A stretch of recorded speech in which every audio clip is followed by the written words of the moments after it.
State کی machinery وہی رہی ہے. کون سی مشینری؟ وہ مشینری جو برٹش امپائر نے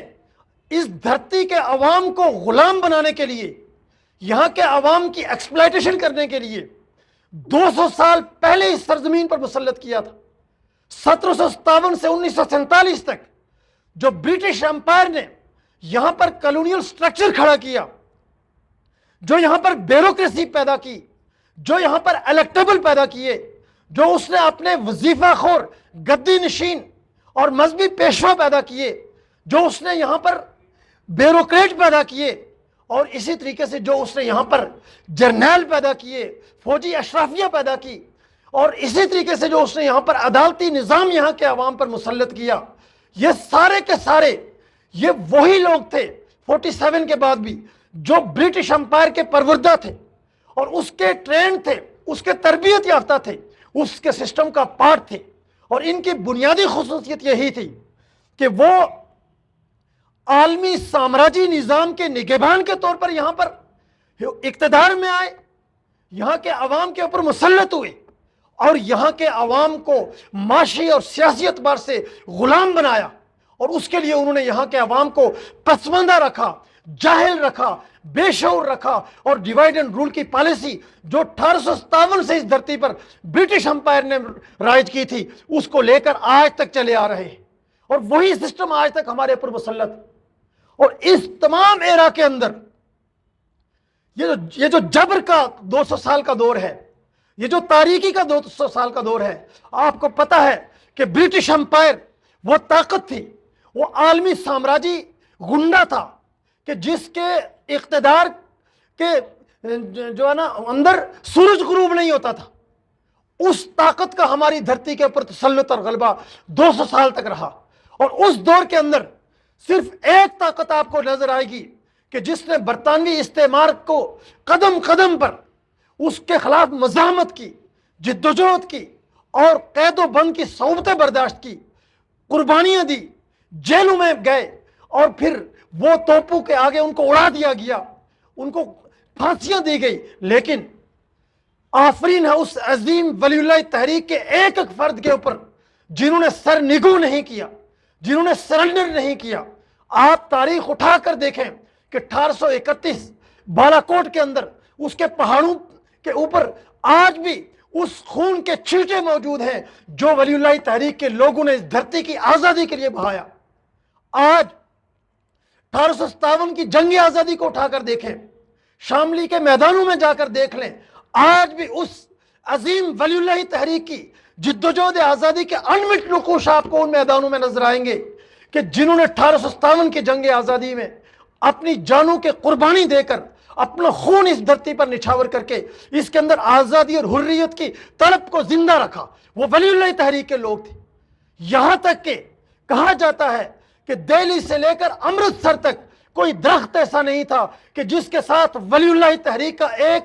حریت پسند، اس دھرتی کا سپوت، اس مادر وطن کے دفاع اور آزادی کے لیے لڑنے والا اس کی لاش لٹکائی نہ گئی. یہ کس نے کیا؟ برطانوی استعمار. لیکن اس سب کچھ کے باوجود ولی اللہ تحریک پورے قد قامت کے ساتھ ہر عہد اور ہر دور کے اندر کھڑی رہی.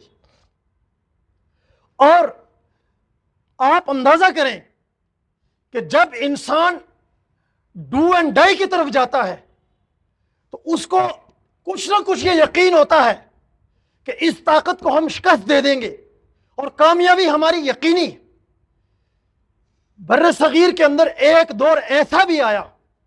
کہ شاہ ولی اللہ کی ولی اللہ تحریک اس کو ریئلائزیشن تھی کہ اگر ہم انگریزوں کے ساتھ لڑیں گے تو ہمارے پاس ایک ہی آپشن ہے کہ ہمیں شہید ہونا پڑے گا، دوسرا آپشن ہمارے پاس ہے ہی نہیں ہے، کیونکہ وہ طاقت اس وقت دنیا کی ابھرتی ہوئی طاقت ہے اور وہ اس وقت اس دھرتی کے اوپر ڈومینیٹ ہو چکی ہے اور جلدی اس سے نجات ممکن نہیں ہے.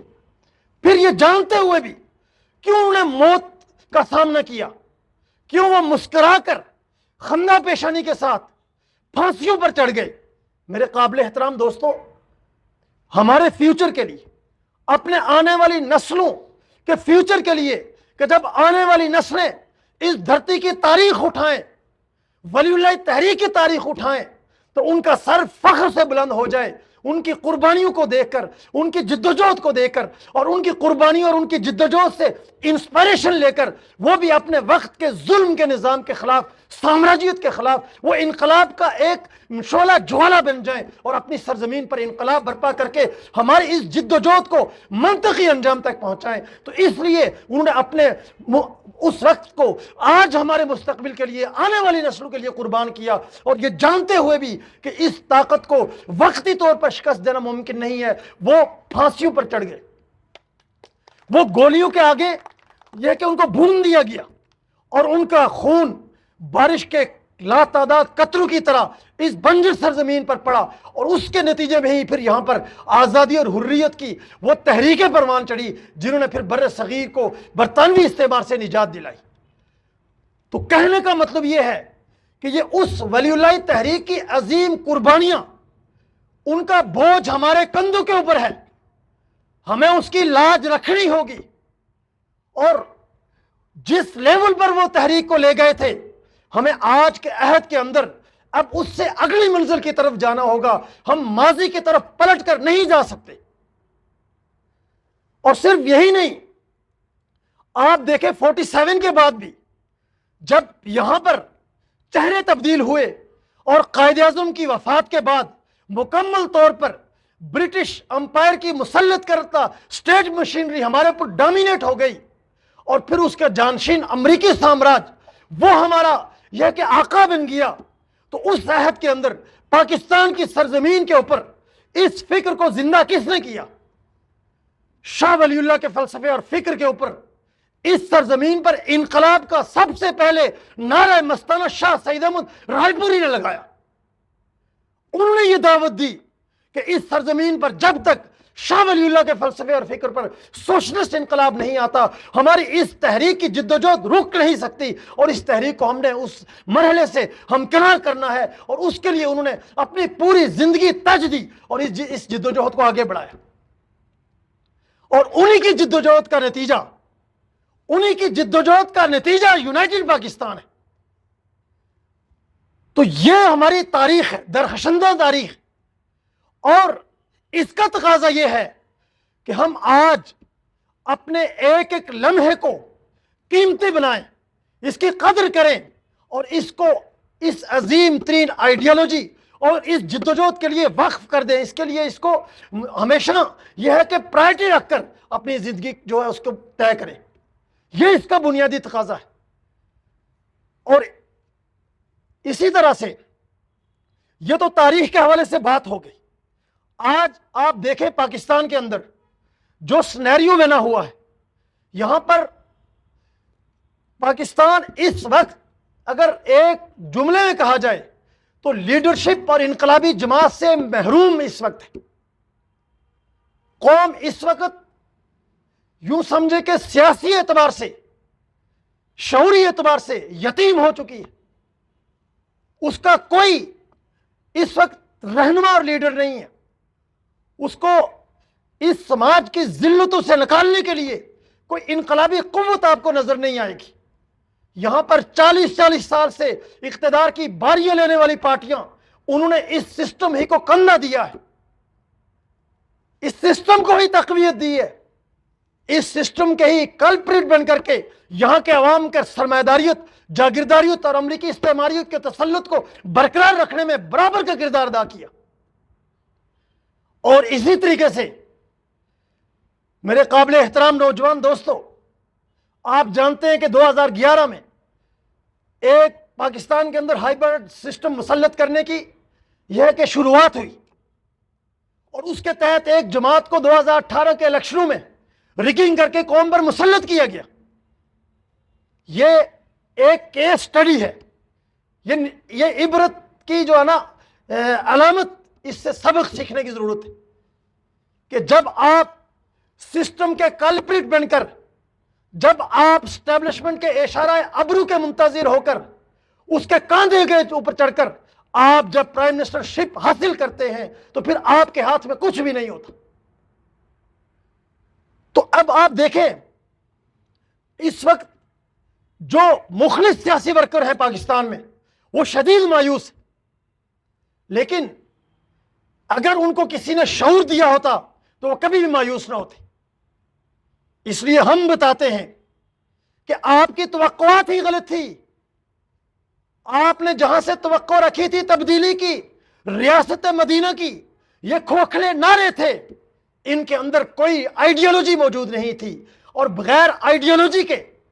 معاشرے اور سماج کے تمام مسائل کو حل کرنے کی کمپریہنسو آئیڈیالوجی کے آپ کھوکھلے نعروں کے ساتھ ریاست مدینہ تعمیر نہیں کر سکتے. آپ خود اپنے اقتدار کی خواہش کو تو پورا کر سکتے ہیں، لیکن اس معاشرے اور سماج کے اندر حقیقی تبدیلی پیدا نہیں کر سکتے.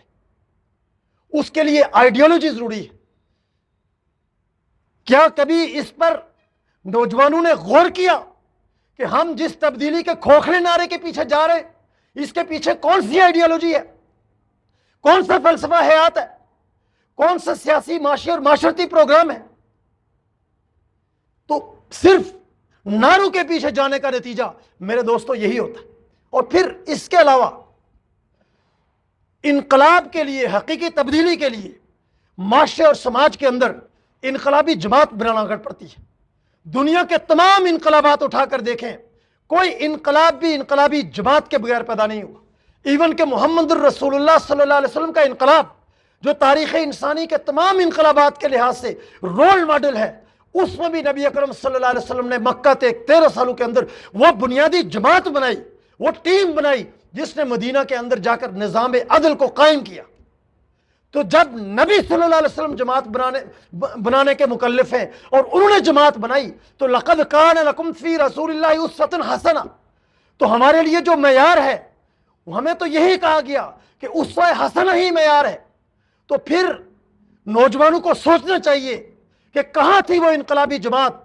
کہاں پیدا کی گئی وہ انقلابی جماعت جس کا ایک ایک فرد وہ تربیت کے مراحل سے گزرا ہوا ہو، جس کی تربیت آئیڈیالوجی کے اوپر ہوئی ہو، اور جس کے اندر ایک تہہ در تہہ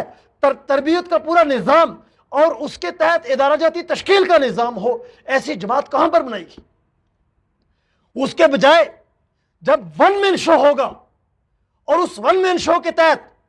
فیصلے جماعت کے انسٹیٹیوشنز میں ڈیموکریٹک پروسیس کے ذریعے سے نہیں ہوں گے، تو اس کا نتیجہ کیا ہوگا؟ کچن کیبنٹ کے اندر ہونے والے فیصلے کارکن اس سے جو ہے نا لا تعلق ہوں گے، اور نتیجہ یہ ہوگا کہ پھر جو چاہا فیصلہ کر لیا اور جماعت کے اوپر اس کو مسلط کر لیا. جب چاہا اسٹیبلشمنٹ کا حمایتی ہونا تو اس کی حمایت میں شروع ہو گئے، اور جب چاہا اسٹیبلشمنٹ کا مخالفت کرنا اور اس کی مخالفت میں چل پڑے. تو کہنے کا مطلب یہ ہے کہ جب تک جماعتوں کے اندر ڈیموکریٹک پروسیس نہ ہو، ادارہ جاتی تشکیل نہ ہو، ون مین شو کے بجائے جمہوری اصول پر اداروں میں فیصلے نہ ہوں، تو اس کا نتیجہ یہی نکلتا ہے جو ہمارے سامنے. اور اسی طریقے سے سب سے اہم ترین چیز کہ انقلاب کے لیے جو بھی جماعت، جو بھی اجتماعیت اٹھتی ہے، تاریخ یہ بتاتی ہے کہ آئیڈیالوجی اور اس آئیڈیالوجی کی بنیاد کے اوپر اس کی ادارہ جاتی تنظیمی تشکیل اور اس کے ساتھ ساتھ اس کی پشت پر عوام کی حمایت اور طاقت ہوتی ہے. وہ عوام کی حمایت، طاقت اور اپنی تنظیم کی قوت کے ذریعے سے وہ اپنی آئیڈیالوجی کی بنیاد کے اوپر معاشرے اور سماج کے اندر انقلاب برپا کرتی ہے. لیکن جب کوئی جماعت صرف اور صرف الیکٹیبلز کی محتاج ہو جائے، وہ الیکٹیبلز جن کی 200 سال کی اس دھرتی سے غداری کی تاریخ ہے، جن کے قدم قدم پر مفاد پرستی کی تاریخ ہے، جنہوں نے ہر دور کے اندر عوام کے مفادات کو قربان کیا ہے، ان الیکٹیبلز کو ساتھ ملا ہے، تو پھر قوم کو دھوکہ دینے کے علاوہ کیا کہا جائے گا اس تبدیلی کو؟ اس کا نتیجہ پھر یہی نکلنا تھا. اس کا نتیجہ پھر یہی نکلا کہ جن الیکٹیبلز کے ذریعے سے 2011 کے اندر غبارے میں ہوا بھری گئی، 2023 میں جب 9 مئی کے بعد اس غبارے میں سوئی چبائی گئی، تو وہ سارے کے سارے الیکٹیبلز غبارے میں سے جیسے ہوا نکلتی ہے ویسے ہی آپ کے سامنے وہ بھاگتے چلے جا رہے ہیں. کہاں ہے جماعت؟ تو نوجوانوں اس بات کو سمجھو. پاکستان کے میں مخلص سیاسی ورکر سے کہتا ہوں کہ اس بات کو سمجھیں کہ ان لیڈروں کے پیچھے بھاگنے کے بجائے شعور تو پیدا کریں کہ سماج کے اندر انقلاب اور تبدیلی اس کے تقاضے کیا ہیں، اس کی سائنس کیا ہے، اس کی بنیادی ریکوائرمنٹ کیا ہے. اسی طرح سے ایک اور اہم ترین چیز جو کسی بھی پولیٹیکل پارٹی اور انقلاب کے لیے تو وہ ناقابل تبدیل اصول ہے کہ اس کی جد و جہد نان وائلنس پر ہوتی ہے، عدم تشدد کے اوپر ہوتی ہے۔ عدم تشدد انقلابی جماعت کے کامیابی کی کلید، ضمانت اور کنجی ہے۔ اور اگر کوئی جماعت، سیاسی جماعت ہوا انقلابی جماعت، اگر وہ تشدد کا راستہ اختیار کرے گی تو وہ اپنی ہی جماعت کے اوپر، اپنے ہی لوگوں کے اوپر، اپنی ہی اجتماعیت کے اوپر خود کو حملہ کرنے کی مرتکب ہوگی۔ اور آپ کے سامنے دیکھ لیں 9 مئی کو کیا ہوا، اس کے کانسیکوینسز کیا ہیں۔ تو کہنے کا مطلب یہ ہے کہ جو معاشرے اور سماج کے اندر اس وقت ریکوائرمنٹ ہے وہ متبادل انقلابی جماعت کی ہے، جن سے توقعات تھی پاکستان کے نوجوانوں کو، عوام کو، وہ یہ ہے کہ قصہ پارینہ بن چکے ہیں۔ عوام مایوسیوں کے اندر گرے ہوئے ہیں۔ آج بطور یونائٹڈ پاکستان کے ایک باشعور ممبر ہونے کے ہماری یہ ذمہ داری بن گئی ہے کہ ہم اس قوم کو جو لیڈرشپ سے محروم ہے، سیاسی طور پر یتیمی کا شکار ہے، انقلابی جماعت سے محروم ہے، ہم اپنی جدوجہد کو مزید تیز تر کریں تاکہ ہم جلد از جلد اپنی قوم کے ہر نوجوان تک پہنچ سکیں، اور ہر مخلص اور باصلاحیت نوجوان اس کو اپنی جماعت کا دست و بازو بنا کر، اس کو باشعور بنا کر، اس کو انقلابی جدوجہد کا حصہ بنا کر، اس کو ان جھوٹے ابن الوقت مکار لیڈروں کی یا کہ چالاکیوں سے اور ان کے اقتدار کے لیے کھیلے گئے کھیل سے اور ان کے ڈراموں سے نکال کر کے اس قوم کی تعمیر کے لیے ان کی صلاحیتوں کو، ان کی پوٹینشل کو یوز کر سکیں۔ اس کے لیے ہمیں اپنی جدوجہد انقلاب تیز تر کرنی ہوگی۔ تو یہ میرے قابل احترام دوستو آج کے عہد کا بنیادی تقاضا ہے۔ اسی طرح جو اس وقت کے ریجنل اور انٹرنیشنل حالات ہیں، جو تبدیلیاں دنیا میں آ رہی ہیں، اس پر پہلے بھی بات ہوئی ہے کہ دنیا اب بہت تیزی کے ساتھ ملٹی پولر ورلڈ کی طرف جا رہی ہے، ریجنل پالیٹکس کی طرف جا رہی ہے، طاقت کے مراکز میں نئی شفٹ پیدا ہو رہی ہے، تبدیلیاں آ رہی ہیں۔ ان حالات میں پاکستان میں موجود سیاسی عدم استحکام، معاشی طور پر یہاں پر تباہی اور بربادی جو پھری ہوئی ہے، اس کی وجہ سے پاکستان ان تبدیلیوں میں اس وقت لا تعلق نظر آتا ہے۔ تو اس لیے اس وقت اگر پاکستان کے اندر درست جماعت اور درست نظام قائم نہ ہوا تو ان تبدیلیوں میں ہم عضو معطل بن کر رہ جائیں گے، اور نئی دنیا اور نئے جو بلاک بن رہے ہیں، جو نئی ملٹی پولر ورلڈ بن رہی ہے، اس میں ہم کہیں دور تک ہمارا نام و نشان بھی نہیں ہوگا۔ تو اس لیے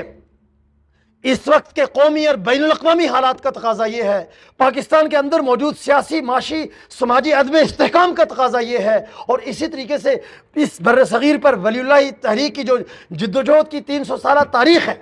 اس تاریخ کہ جو نا اگلے مرحلے کا تقاضا ہے کہ ہم اپنی جدوجہد انقلاب سے ہر قسم کی غفلت کو، کوتاہی کو، سستی کو ہم کھرچ کر نکال دیں اور اپنی تمام تر توانائیاں اس قوم کے اندر انقلاب کے لیے بروکار لائیں۔ اور اس کے لیے میرے دوستو سب سے بنیادی چیز جو ہے کہ ہمارے پاس تربیت کا نظام موجود ہے،